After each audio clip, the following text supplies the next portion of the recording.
John had always lived alone in the quiet, isolated cabin on the edge of the forest. The world around him was full of trees, animals, and the occasional sound of distant winds. But it was a peaceful life, free from the noise of society. He had never expected anything extraordinary to happen, not in this lonely spot. But that night, everything changed. It was a cold, moonless evening when John first heard the strange noises. At first, he thought it was just the wind, but then the sounds grew louder. Footsteps, heavy and rushed, mixed with the distant hum of something mechanical. John's heart started to race. He wasn't used to people around here. The only company he had were the animals that roamed the woods, and even they were quiet tonight. Curiosity led him to grab his flashlight and venture outside. As he walked deeper into the forest, the sounds became clearer, and then he saw it, a figure lying motionless on the ground, barely visible in the thick underbrush. At first he thought it was a wounded animal, but as he got closer, he realized it was something entirely different. Lying before him was a girl. She was tall, her skin shimmering in the dim light, unlike any human he had ever seen. Her eyes were closed and her breathing was shallow, as if she had just endured something terrible. She wore strange clothes made of fabric that seemed to change colors as the light hit it, and her hair, long and silver, was tangled with leaves and dirt. John could hardly believe his eyes. Instinctively, he knelt down beside her. He checked for a pulse, his fingers trembling as he pressed against her cool skin. There was a faint beat, but it was weak. The girl was alive, but barely. John's heart raced with a mix of fear and adrenaline. He had no idea who or what she was, but something inside told him that he couldn't just leave her there. He looked around, trying to hear if anyone was nearby. The faint sounds of footsteps were still present, but they were distant, and John couldn't afford to waste time.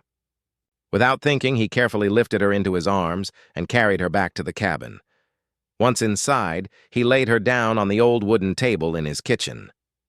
He had no medical training, but he did what he could. He checked her wounds. Scrapes and bruises were scattered across her arms and legs, and her face had cuts, likely from branches and rocks. Her clothes were torn, as if she had been running through the forest, trying to escape something. John didn't know what he was dealing with. Who was she? Where had she come from? His mind raced with questions.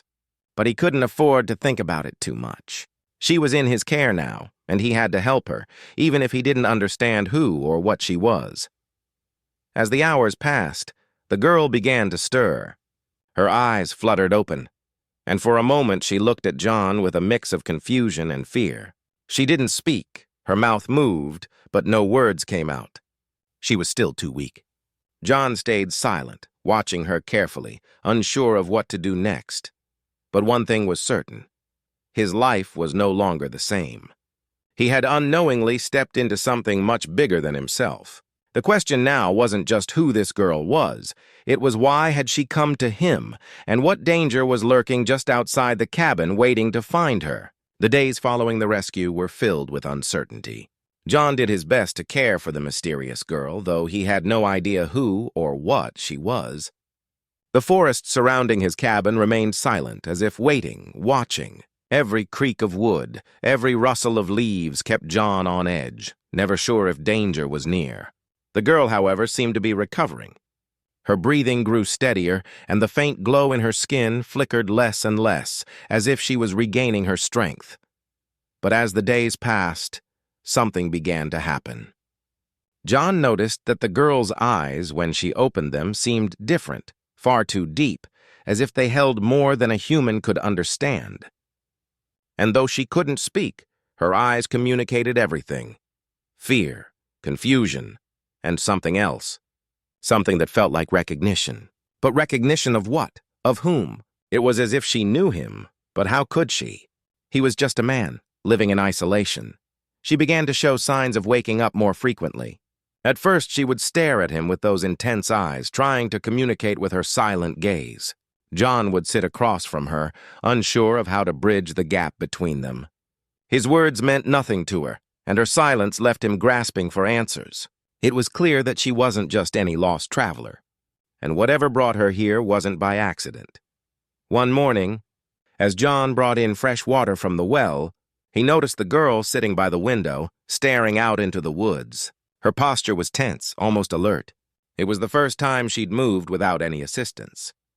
She wasn't simply sitting, she was waiting for something, or someone. When he approached her, she looked up at him with a mixture of urgency and something softer. Gratitude. Her eyes flickered to the door, then back to him. It was as though she was trying to tell him something, but words were still beyond her reach. Her expression hardened again, and she quickly stood up, swaying slightly. She reached for the makeshift bandage around her side and tugged at it, as though she was ready to leave. "No, you need rest," John said instinctively, though he knew she didn't understand. But she didn't stop. She moved toward the door and, without another glance at him, stepped outside. John followed her, calling her name softly. He didn't even know what her name was, but there was something in his gut telling him to follow. When he caught up to her, she was standing at the edge of the forest, her back to him, eyes scanning the trees as if expecting something, or someone. He stepped forward, reaching out to her, but before he could say anything, she turned sharply, her eyes wide with fear. Her hand shot up in a defensive gesture, her fingers glowing faintly. John froze, his heart racing. Something was out there. The girl's body tensed, her face twisting with a mix of desperation and anger. Her silent warning was clear. They were not alone anymore. And whatever danger she had fled from was much closer than he had thought. In the distance, barely visible through the trees, there was movement. The shadows were shifting, and John felt a chill run down his spine. It wasn't the wind. The girl was right. They were being watched. John's breath caught in his throat. Whatever had brought the girl to his doorstep, whatever hunters were chasing her, it was about to become his fight, too. The calm of the forest had broken. Something dangerous was coming. The tension in the air was thick, almost suffocating. John's heart pounded in his chest as he stood beside the girl, watching the trees for any sign of movement. Her gaze never wavered from the forest ahead, her body tense, as if she were listening to something only she could hear. He wanted to speak, to ask her what was happening, but the words stuck in his throat. He didn't understand her language, and yet he could feel the weight of her fear. It was a fear he had never known.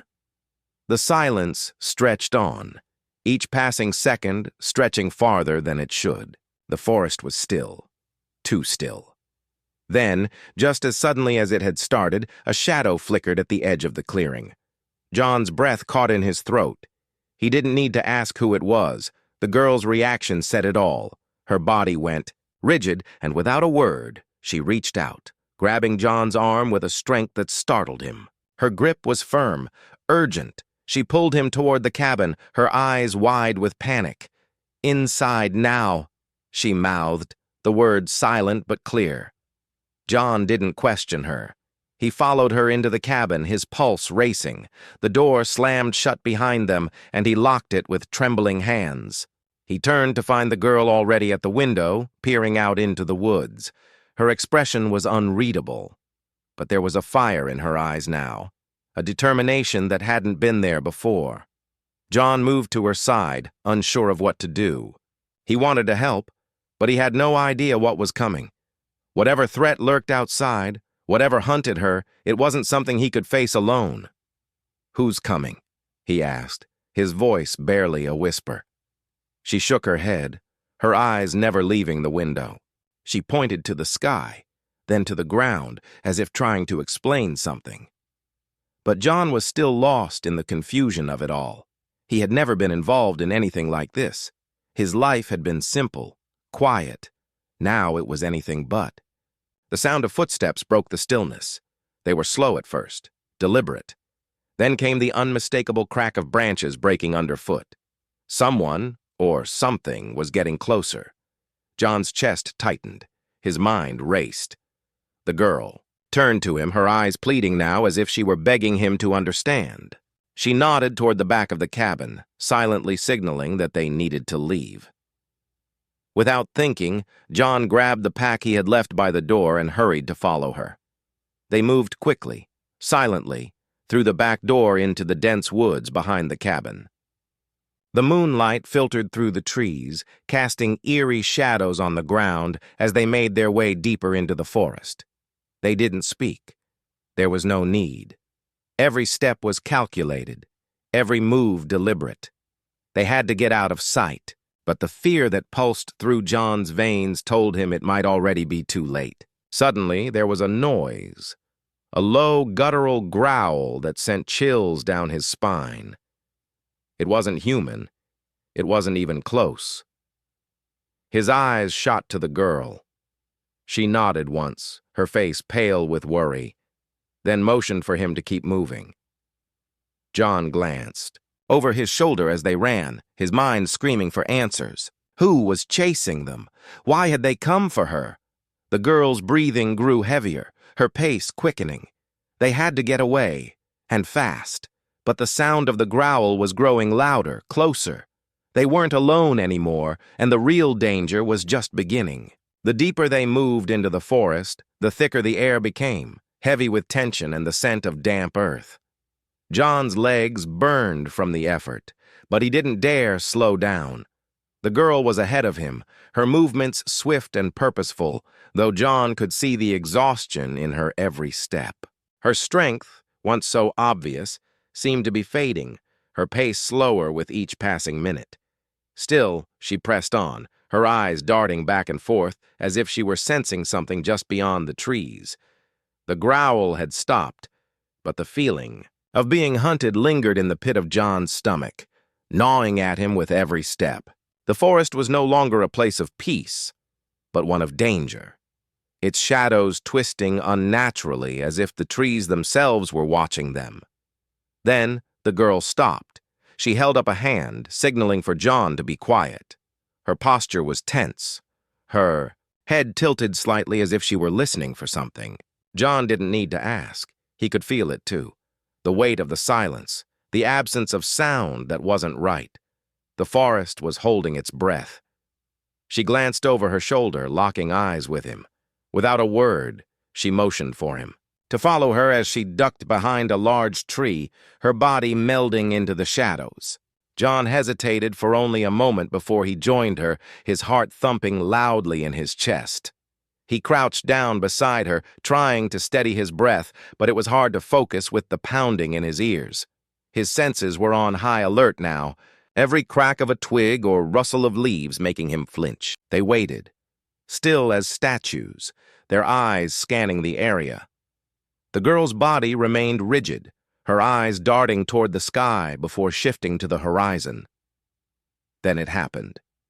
From the darkness, figures began to emerge, their movements slow but deliberate. They were cloaked in shadows, blending into the forest like predators on the hunt. John's breath caught in his throat. They weren't human. They couldn't be. The figures were tall, their bodies sleek and alien, with long limbs that stretched unnaturally in the dim light. Their eyes gleamed, glowing faintly, as if they could see in the dark far better than any human could. The girl's grip on John's arm tightened, pulling him closer as the figures moved toward them, oblivious to their presence. John's mind raced, trying to process what he was seeing. Who were these beings? And why were they after the girl? He wanted to run, wanted to scream, but the girl's hand covered his mouth, silencing him before he could make a sound. Her eyes locked with his, pleading with him to stay quiet. She knew what they were capable of.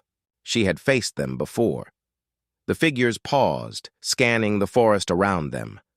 For a moment, John thought they might have heard something, but then they continued their search, moving further into the trees. The girl exhaled softly, as if a weight had been lifted. But John knew better. They weren't safe yet. They waited, the minutes stretching like hours. Every part of John's body screamed for movement, but he forced himself to remain still.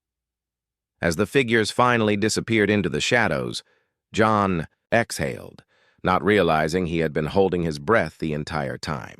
The girl stood, motioning for him to follow again, but this time she moved with even more caution.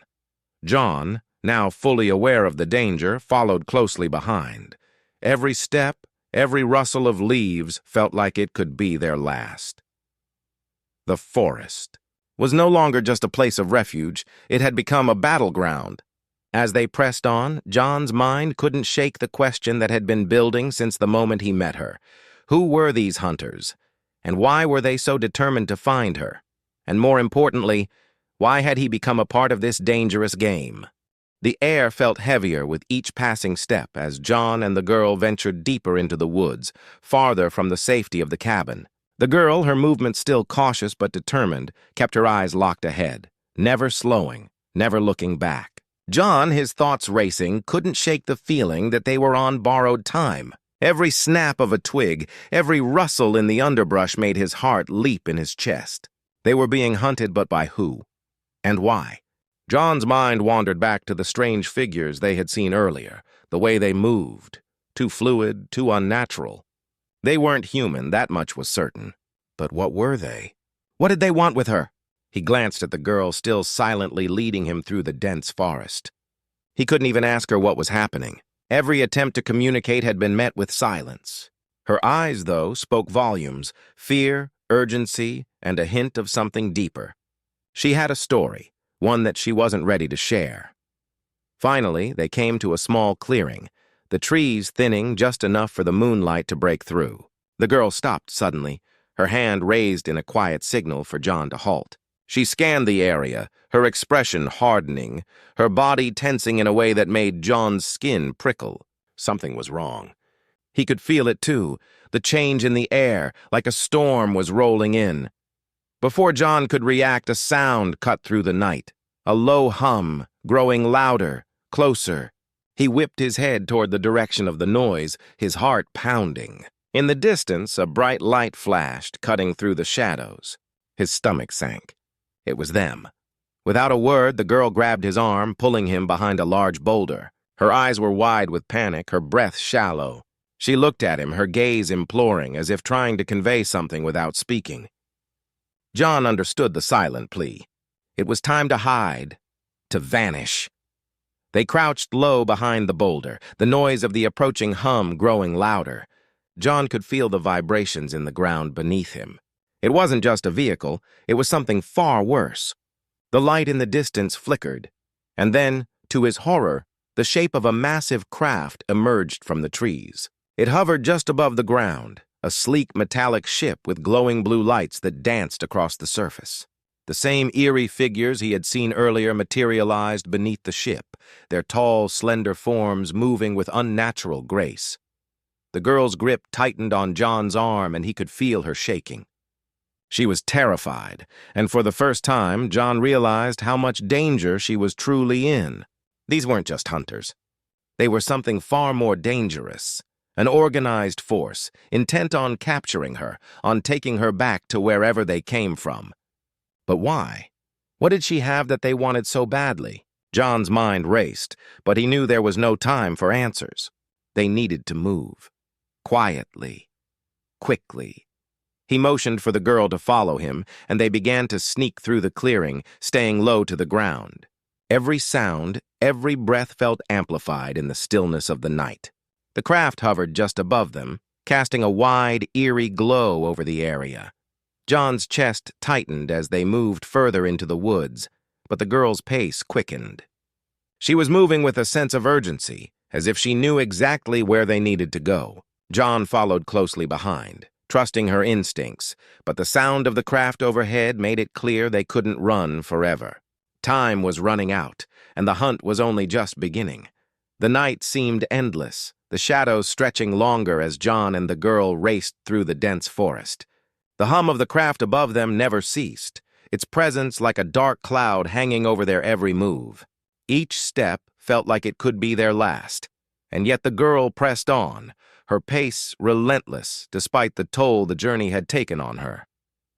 She was determined, but John could see the strain in her every movement. The fear, the urgency, it was overwhelming. They reached a narrow ravine, the steep walls of rock rising on either side. The girl paused, glancing back over her shoulder at the hovering craft, its lights flashing ominously. It wasn't following them down here, at least not yet, but they couldn't risk staying in the open for too long. She turned to John, her eyes flickering with a mix of panic and resolve. "Down," she mouthed, her voice silent but clear. She pointed to the jagged rocks at the bottom of the ravine. John didn't hesitate. They had no choice but to climb down, hoping the darkness would offer them the cover they desperately needed. The ravine was treacherous, filled with loose stones and slippery patches, but they had no time to waste. Every minute counted. They scrambled down the sides, John struggling to keep his footing while the girl moved with a grace that seemed unnatural. She was different, more than human, it seemed. Her movements were fluid, calculated, as though she were perfectly at home in this environment. At the bottom of the ravine, they took cover behind a large boulder, both of them breathing heavily, eyes fixed on the sky above. The craft hovered for a moment longer before it shifted, its searchlight scanning the trees, moving dangerously close to the edge of the ravine. John held his breath, his heart in his throat. He could feel the vibrations in the ground, the low hum of the craft vibrating through his chest. Then, just as suddenly as it had appeared, the craft moved off, the sound of its engine fading into the distance. The girl exhaled in relief, her body sagging for a moment, but she didn't allow herself to relax. She quickly checked their surroundings, her eyes darting around as if expecting the worst. John could feel the tension in the air. It wasn't over. They were still being hunted. The girl turned to him, her face grim. She pointed toward a small cluster of trees further down the ravine, then motioned for him to follow. They had to keep moving, keep running. They were no longer just escaping. They were preparing for something much worse. John followed, his mind racing. What had he gotten himself into? And why was he risking everything to help someone who could be so much more than he ever imagined? As they moved deeper into the ravine, he knew one thing for sure. This was just the beginning. The forest was eerily quiet. The only sounds the distant rustle of leaves and the pounding of John's heart in his chest.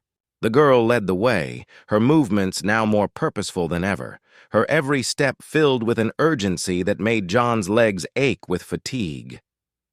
The ravine had offered them temporary cover, but it was clear now that they couldn't keep running forever. The enemy, whatever it was relentless, and John could feel its presence stalking them like a predator. As they navigated the dense underbrush, John couldn't shake the feeling that they were being watched, that the very air around them was alive with unseen eyes. Every time he glanced over his shoulder, the shadows seemed to shift, as if something or someone was lurking just out of sight. The girl, however, seemed undeterred, moving with a quiet confidence that almost made him question whether she knew something he didn't. Was she leading them to safety or into a trap? Finally, they came to a clearing, the moonlight spilling down in patches, illuminating a small, abandoned structure at the far end. The girl paused, glancing back at John, her eyes unreadable. There was something in her gaze, though, a flicker of recognition, as if this place meant something to her. She gestured for him to follow and moved forward without a second thought. John hesitated for only a moment, his instincts telling him to be cautious. But the girl was already heading toward the building, her silhouette outlined by the pale light. With no better option, he followed her. The structure was small, little more than a shack with a broken door and windows that had long since shattered. Inside, the air was thick with dust, and the floor creaked underfoot. It seemed like a place abandoned by time, forgotten by the world. Yet the girl moved through it with a sense of purpose, her eyes scanning the room as if she were searching for something. John didn't ask what she was looking for. He couldn't. He could only watch as she made her way to the far corner, where a large stone slab lay hidden beneath a pile of old debris. She knelt beside it, her fingers brushing against the surface with a reverence that sent a chill down his spine. With a swift motion, she cleared the debris, revealing a hidden trapdoor beneath. John's stomach dropped. He had no idea what lay beneath, but the girl's eyes met his again. This time, there was no fear, only resolve. Without another word, she opened the trapdoor and descended into the darkness below. John followed her, his heart pounding as the world above disappeared into shadows. The air down there was colder, damp with the smell of earth and decay. But the girl didn't falter. She led him deeper into the underground space. where the walls were lined with strange symbols and markings that John couldn't decipher. As they walked further, the sound of something approaching echoed from above. John felt a knot tighten in his stomach. The hunters had found them again, but the girl wasn't afraid. She turned to John, her expression calm, almost distant now, as if the chaos above no longer mattered. It was clear. They were preparing for something much bigger than an escape. This was the beginning of a war that would change everything. And John was caught in the middle.